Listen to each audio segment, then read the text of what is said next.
بسم اللہ الرحمن الرحیم۔ السلام علیکم ناظرین، جاوید ٹی وی پر سبھی دیکھنے والوں کو خوش آمدید۔ تو ناظرین، آج کی اس ویڈیو میں آپ کو بتانے والا ہوں کہ خنزیر کا گوشت اللہ تبارک و تعالیٰ نے کیوں حرام کیا ہے۔ تو دوستو، خنزیر کا گوشت کیوں حرام ہے، اس سوال کے پوچھنے کی وجہ یہ ہے کہ ایک مسلمان ہونے کے ناطے اس سے اجتناب کرنے میں ہمیں کوئی پرابلم نہیں، لیکن ہمارے مذہب کے علاوہ کچھ دوسرے لوگ ایسے ہیں جو یہ پوچھتے ہیں کہ اگر تم لوگ بڑے کا گوشت، بھیڑ اور چکن کا گوشت کھاتے ہو تو پھر خنزیر کا گوشت کیوں نہیں کھاتے۔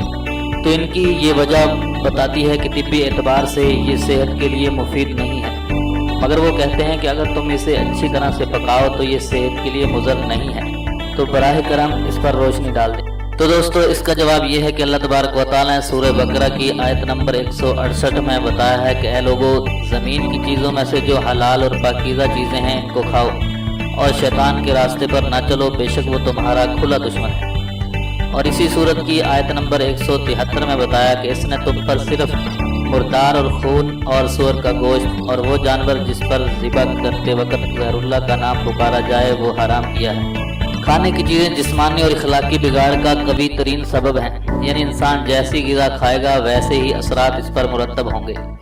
یہ امر مسلم ہے، اور انسان پر بہت زیادہ اثر انداز ہونے والی چیز اس جانور یعنی خنزیر کا کھانا ہے، جس کی صورت میں بعض اقوام کا مسخ واقع ہوا ہے، اور مسخ کا تذکرہ سورۃ المائدہ میں بھی موجود ہے۔ اور جس جانور کی صورت میں مسخ واقع ہوتا ہے وہ خبیث ترین جانور ہوتا ہے، کیونکہ اللہ تبارک و تعالیٰ کے پھٹکار اور ناراضگی کی وجہ سے اس کا مزاج ایسا بن جاتا ہے جو سلامتی سے برطرف اور نہایت دور ہوتا ہے، اور یہ تبدیلی اس حد تک ہو جاتی ہے کہ وہ انسان ہی باقی نہیں رہتا، اور یہ بھی جسمانی تعذیب کی ایک صورت ہے۔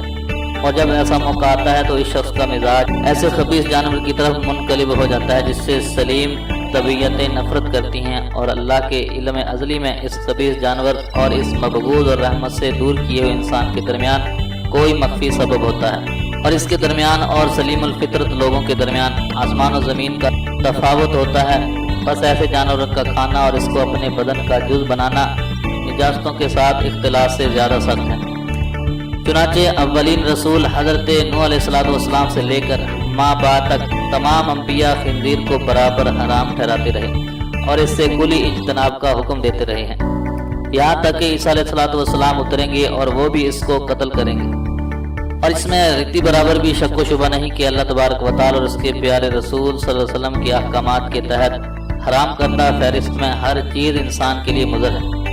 جب ہی اسے حرام قرار دیا گیا اور حلال کردہ فہرست میں کسی نہ کسی حوالے سے یقیناً خیر اور بھلائی موجود ہے، جب ہی اس کو حلال قرار دیا گیا، کیونکہ اللہ تبارک و تعالیٰ اپنے بندوں پر سب سے بڑھ کر رحم فرمانے والا اور حضور اکرم صلی اللہ علیہ وسلم کی ذات مبارکہ رحمت للعالمین اور مومنوں کے لیے ہر طرح سے بہتری کے حریص ہیں۔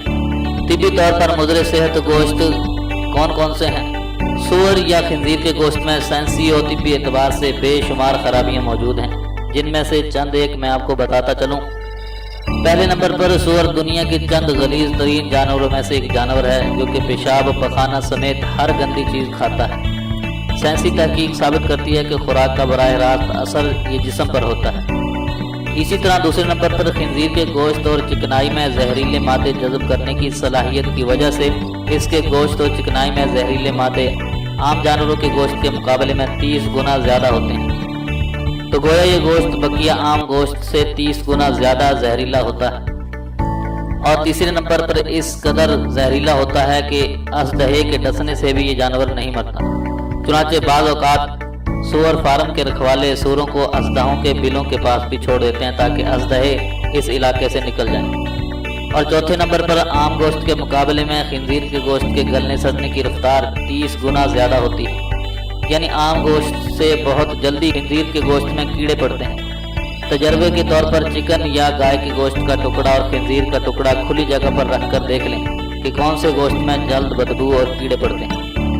پانچویں نمبر پر سور گندگی اور غلاظت میں ساری زندگی گزارتا ہے، یعنی اسے غلاظت سے کراہت نہیں ہوتی۔ اس کا گوشت کھانے والے کے اندر بھی یہی خرابی پیدا ہو جاتی ہے، اور سور کا گوشت کھانے سے جنسی اشتہا تیزی سے بڑھتی ہے۔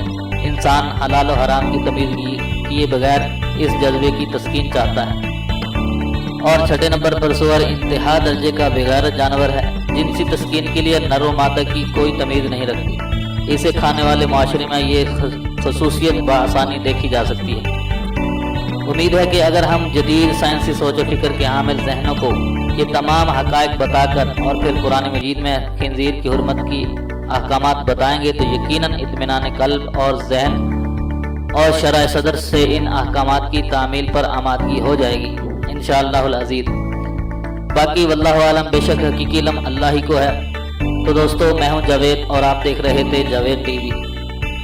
تو اگر آپ نے ابھی تک ہمارے اس چینل کو سبسکرائب نہیں کیا تو جلدی سے ویڈیو کے نیچے لال بٹن پر کلک کر کے چینل کو سبسکرائب کر لیں، اور اگر آج کی یہ ویڈیو آپ کو پسند آئی تو پلیز اس ویڈیو کو لائک کیجئے، شیئر کیجئے اور کمنٹس کے ذریعے اپنی رائے کا اظہار ضرور کیجئے۔ تو اب تک کے لیے اتنا ہی، ملتے ہیں اگلی ویڈیو میں، تب تک کے لیے اجازت دیجیے، اللہ حافظ۔